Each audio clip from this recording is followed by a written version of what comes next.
Ante la duda, consulte a los únicos que saben de derecho. Consulte a un abogado. Mensaje del Colegio Público de Abogados de la Capital Federal.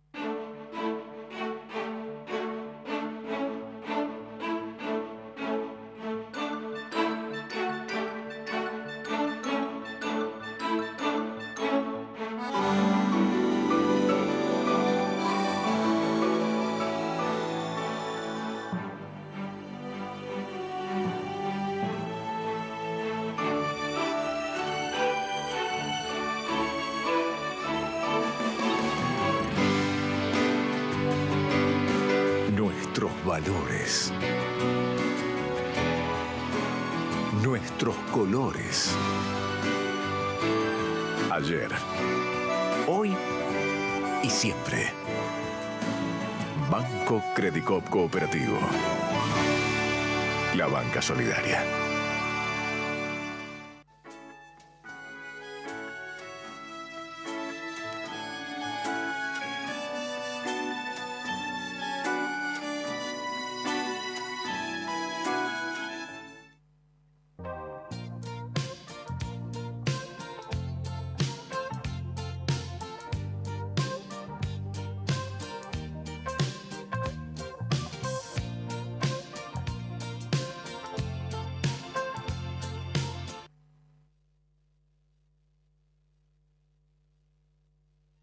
Grande figlio di puttana. Hola amigos, ¿qué tal? Buenas noches a los que nos siguen. El compañero Ariel está en unas merecidas vacaciones y en los que por primera vez ponen este programa soy Oscar Bruni, co-conductor de Los Secretos de Poder. Antes que nada, agradecer a los amigos que nos escriben de Mashuit, de Ituzaingó, de Córdoba, Juan Carlos Graní Señora, el Tano Estortone que me paró en la calle el otro día. Pero fundamentalmente quiero agradecer, antes de empezar, a Andrea, Jorge, Tony, Pablo, Matías, Verónica, Nacho, Verónica, Yosimar, Mirta. O sea, todo el equipo técnico que nos rodea, que sin ellos nosotros no estaríamos allí. Algunas reflexiones antes de pasar a Marcelo, que es nuestro columnista económico y que hoy hace de Oscar Bruni. Es un placer. Primera reflexión. Esto va dirigido a todos los que gastaron tiempo, labia, tinta y energía. ¿Y el fraude? ¿Qué pasó con el fraude? ¿Ganó el gobierno? No, perdió. ¿Y el fraude? Digo. Segunda reflexión. Qué contento debe estar el ingeniero Alzogaray en su tumba, riéndose, viendo a Massa, viendo a Vudú, viendo a Bocio y a varios más encaramados en el peronismo, todos ex sucede. Tercera reflexión.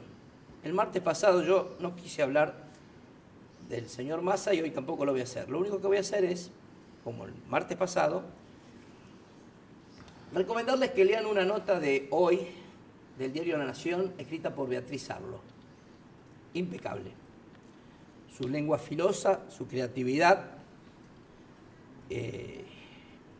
diseña un personaje que es Massa. Ella lo llama demagogo. Yo simplemente, sin tener la lengua filosa de Beatriz Arlo, ni su inteligencia, voy a decir, no escuchen lo que Massa dice, porque no dice nada. Más bien fíjense de quiénes se rodea Massa. Marcelo, buenas noches. ¿Cómo te va? Qué editorial difícil, porque cuando hablan de los amigos... Bueno, pero yo acá estoy para hablar de economía. Exacto. Bueno, simplemente yo dijo una pregunta, inclusive a los invitados, que es un placer que estén con nosotros. ¿Qué va a ocurrir? Uno no puede hacer futurología si esto realmente, la tendencia que hay, sigue digamos, en octubre. O sea, si el gobierno no solamente no puede lograr un triunfo, sino que no llegue, digamos, a lo que ellos soñaban o pensaban. Entonces yo me pregunto, en un país que está rodeado de verde, parecemos todos hinchas de Ferrocarril Oeste, ¿qué va a pasar con la moneda que aman todos y que deberían dejar de amar un poco? Y esto es un tema que está en debate de los economistas, ¿no? O sea, la inflación, el dólar, es preocupante. O sea, ¿por qué? Porque en un gobierno teóricamente débil, perdidoso, que todavía faltan más de 24 meses. O sea, ¿qué nos espera? O sea, ¿qué decisión política va a tomar la presidenta y su equipo si esto ocurre? Porque la economía, usted sabe que está subordinada a la política. Exacto. Creo que en eso estamos de acuerdo. Sí. Entonces, es un tema para prestar especial atención y tratarlo desde ahora. O sea, ¿qué panorama vamos a tener? Si vamos a tener un panorama de un control, o sea, de un pase, digamos, político de manos, en el sentido de que probablemente va a venir otro gobierno, quizá el mismo peronismo, pero como dice usted, ayornado por un montón de personajes que se arrogan ser peronistas y muchas veces o no lo son, o es como que están disfrazados, o un verdadero peronismo, o qué va a pasar con el Frente para la Victoria. Si lo que va a hacer es decir, bueno, yo paso la economía lo más prolijita posible y me reservo para el 2019 poder volver, es una posibilidad. Pero la economía, lamentablemente, en este país, y en todos los países, pero en es muy importante este tema. Es para desarrollarlo con mucha profundidad. Pero hoy me gustaría que usted presente a los invitados y eventualmente... Antes de presentar a los invitados y darles el pie a los invitados, sí. La licenciada María Federica Otero, psicóloga clínica, Hugo Uberman, coordinador de la ONG Lazo Blanco. El tema de hoy, amigos, es la violencia familiar, la violencia social. Pero para darles el pie a ello, quisiera hacer una pequeña introducción.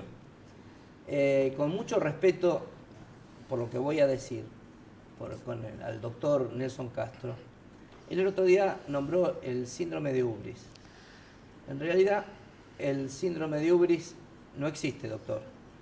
El síndrome de Ubris deriva de ibris, que es, para los griegos, desmesura. Usted nombró en su trabajo, en el diario Perfil, dos científicos, dos médicos, que escribieron sobre el síndrome de Ubris en una revista. Yo le puedo asegurar, doctor, que muchos que escriben notas son un rejuntadero de sumatorias, pero no es una enfermedad. Le pediría que vaya al DSM-4, Manual de Psiquiatría de Estados Unidos, y verá que el síndrome de Ubris no existe. Eso no quiere decir que no haya desmesura en la política argentina, de unos y de otros. Creo que está al aire Oscar Pérez, que va a acompañar el tema de la violencia. Oscar Pérez es del Colegio Público de Abogados. Oscar, ¿estás allí? Hola. Hola, Bruni, ¿cómo estás? ¿Qué tal, Oscar? Oscar es un especialista del Colegio Público de Abogados en el servicio penitenciario. Oscar, ¿nos podés decir qué pasó en el 6 en estas últimas 48 horas?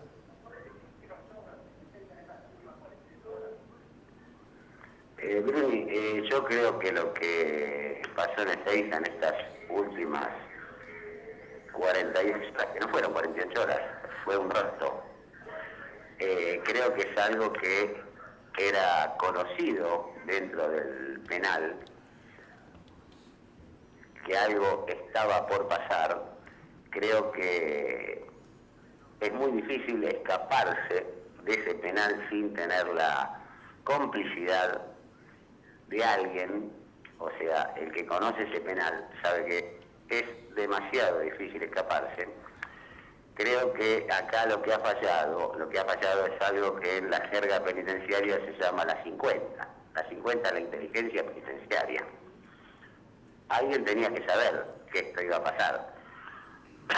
A mí me parece que ha sido toda esta gestión anterior ha sido bastante deficitaria en cuanto a calidad y conocimiento de lo que son las cárceles y con qué gente uno está tratando de adentro.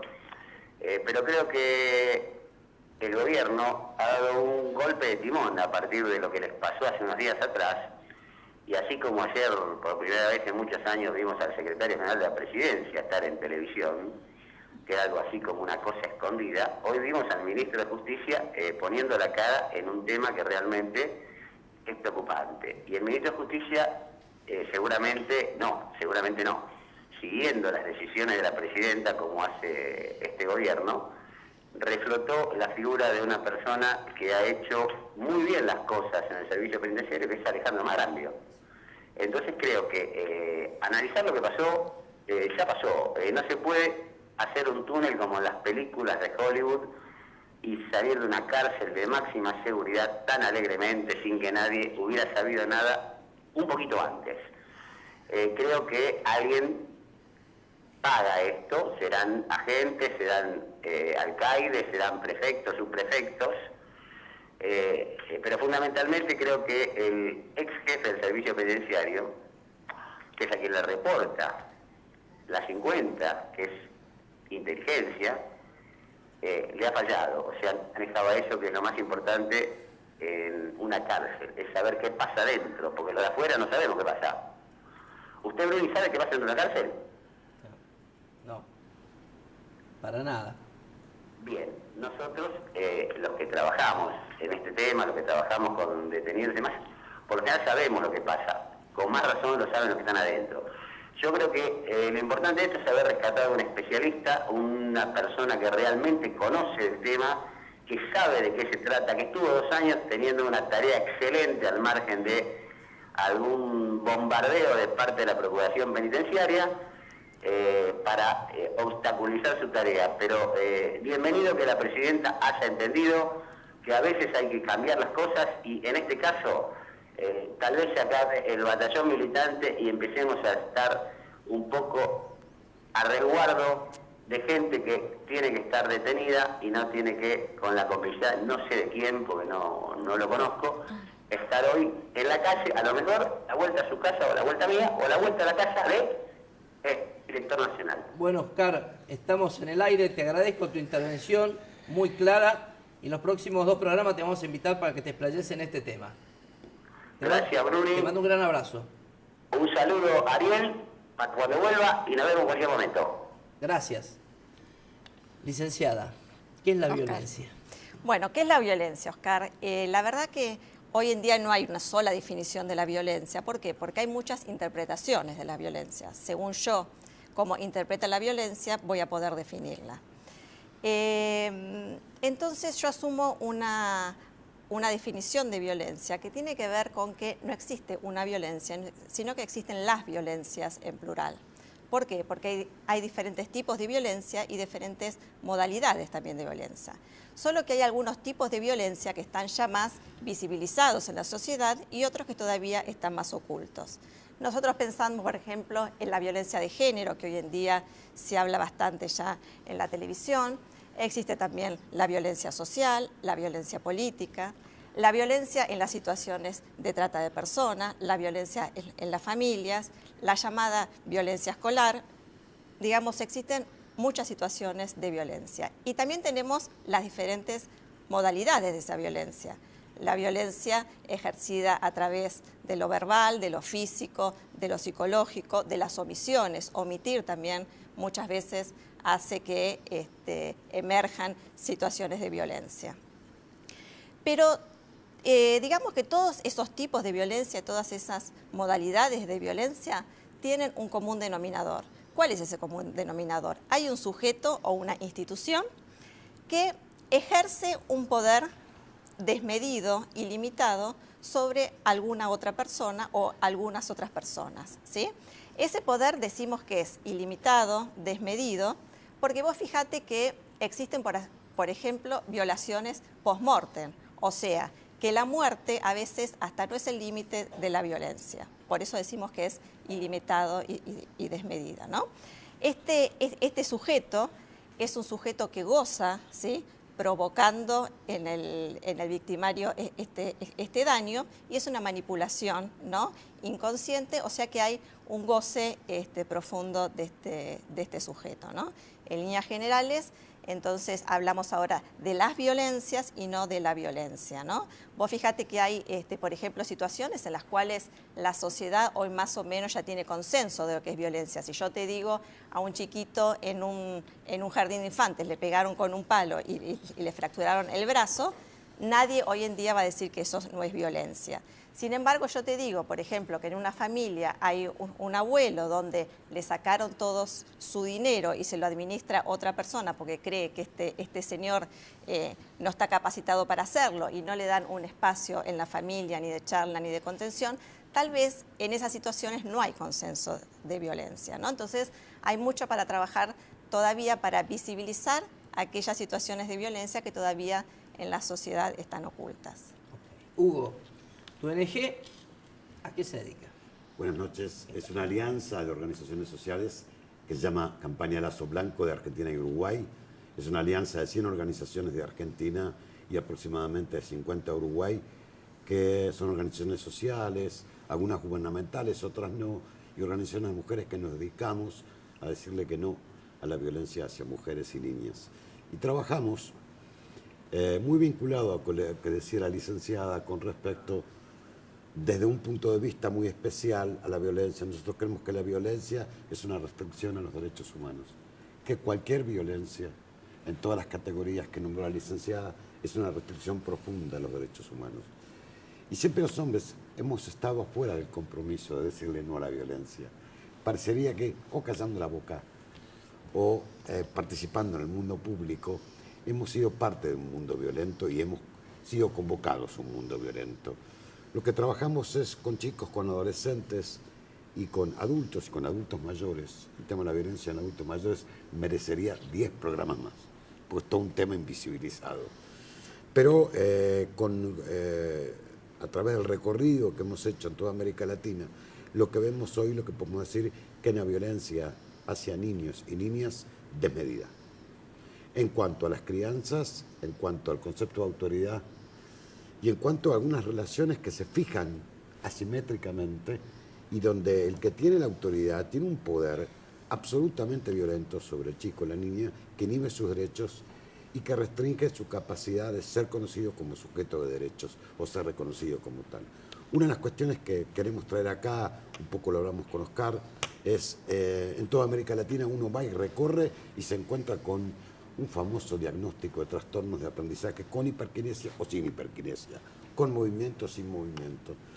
Nosotros hace años que venimos diciendo que la única persona que lo puede diagnosticar es un neuropediatra, que no puede ser la maestra, que no puede ser una maestra cardinal, que no puede ser una licenciada en psicología, y que por otro lado implica ahondar las arcas del negocio farmacéutico que se hace con una droga altamente peligrosa, la ritalina, y que se le da a los niños, especialmente en el primer ciclo de escolarización, primer y segundo, tercer grado, y que produce altos deterioros en su capacidad de cambiar su conducta, de poder, a ver, este chico es como es, lo que tengo que es trabajar con la familia para que lo acepte tal cual es, y acepte sus tiempos diferenciados.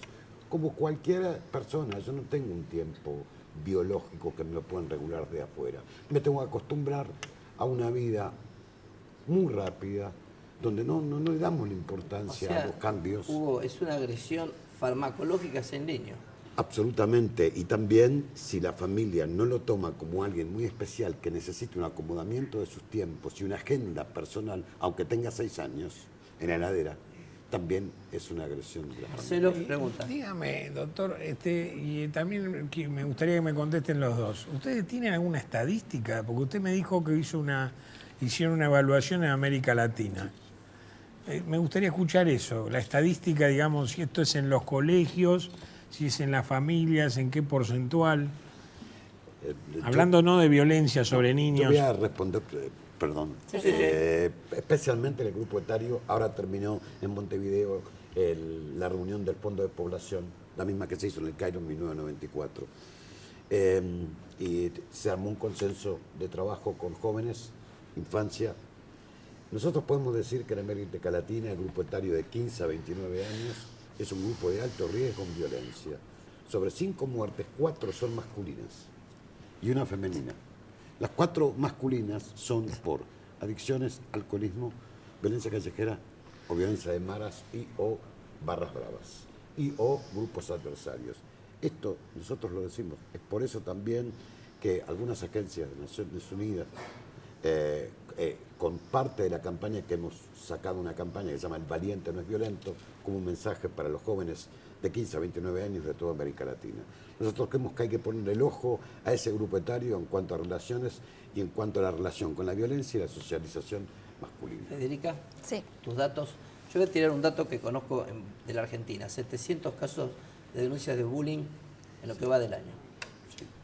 El tema, Una a mí me pregunta gustaría... puntual. Sí. Que aquí hay una pregunta que me llegó de María Marta de Almagro. ¿Los distintos profesionales, psicólogos, abogados, jueces, están capacitados? Bueno, un poquito me gustaría charlar sobre eso porque la verdad que hoy en día hay mucho avance en los últimos años en cuanto a la capacitación. Por ejemplo, la Corte Suprema de Justicia está capacitando a todos sus empleados y jueces específicamente en violencia de género, cosa que la verdad que es de los últimos tiempos, es un avance importante, y diferentes tribunales superiores de justicia de provincias, la verdad que también. Sin embargo, la verdad que todavía estamos muy atrasados en cuanto a nivel académico, en cuanto a la formación de grado. Nosotros decimos que los psicólogos que estudiamos en la Argentina, más que psicólogos, nos recibimos de psicoanalistas, ¿no? Estamos más capacitados para el diván que para trabajar con situaciones sociales, ¿no?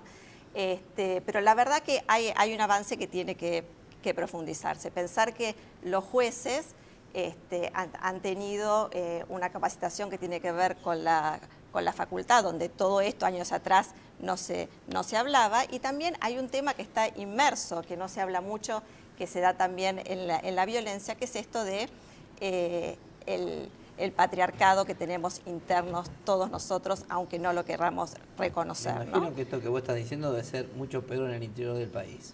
En el interior del país tiene una característica específica, ¿no? Pero digamos que me parece que tiene que ver con toda la Argentina y no solamente con nuestro país. La violencia, la verdad que es una realidad internacional. De más está decir, no tengo que explicar las violencias de guerra, los chicos todavía armados en los conflictos bélicos y demás, ¿no? Acá están las preguntas.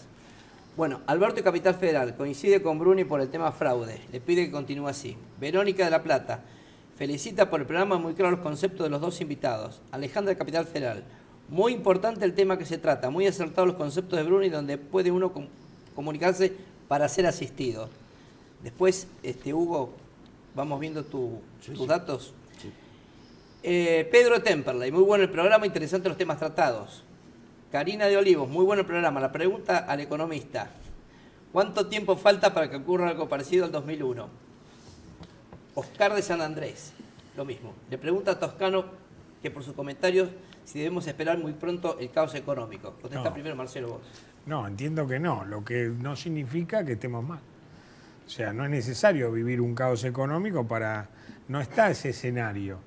Lo que yo planteé es otra cosa. Digo, si un gobierno se debilita, o sea, cómo el traspaso, digamos, al otro gobierno, cómo va a ser, si va a ser un traspaso, digamos, normal, pacífico, económicamente de alguna manera controlado, o si va a ser un traspaso donde el que agarre, digamos, el del 2015 se encuentre con que se encuentra con un banco central con mucha menos reserva, con un dólar que por ahí pise una cifra que no quiero ni decir porque mañana salen todos a comprar. O sea, eso es lo que yo digo, pero no hay un escenario, o sea, las cuentas matemáticas y de macroeconomía no dan eso. Es sumamente importante lo que estás diciendo, porque hay muchos que están asustando como con el fraude, poniendo nerviosa a la gente. No, lo que sí, digamos, el traspaso no tiene que ser un traspaso, si es que se produce, que se va a producir, porque sabemos que no hay reelección. O sea, partamos de esa base. Sí. Que sea un traspaso pacífico y que sea económicamente, de alguna manera, dentro de los límites que debe haber. Señor director, ¿podría poner la imagen de ese señor congelado que teníamos ahí? Este señor que se está riendo es el complemento de lo que dijo Hugo recién. Este es el doctor Eisenberg. Este señor murió hace un mes y 7 meses antes de morir confesó que el ADD o el TDAH, que es el síndrome de dispersión de los niños, es una enfermedad ficticia que él creó.